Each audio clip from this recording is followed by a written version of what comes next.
প্রশান্ত কিশোর নামটা সবাই জানেন, বিশেষ করে যারা রাজনীতি নিয়ে আলোচনা করেন বা রাজনীতিক একটু সচেতন।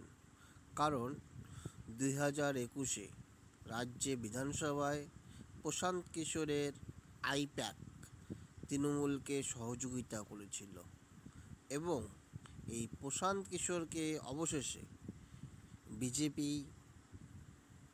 ভারতীয় জনতা পার্টি প্রেসিডেন্ট জগৎ প্রকাশ নাড্ডা ন্যাশনাল চিফ স্পোকসপারসন হিসাবে ঘোষণা করল। তাহলে এতদিন ধরে বিজেপির প্রতি প্রশান্ত কিশোরের যে ভবিষ্যৎবাণী তার বৃত্ত সম্পূর্ণ হলো বলে মতামত প্রকাশ করেছেন রাজনৈতিক মহল। এখন দেখা যাক প্রশান্ত কিশোরের বাণী কতটা মিলে যায়। 4 তারিখেই সেটা বোঝা যাবে। ধন্যবাদ।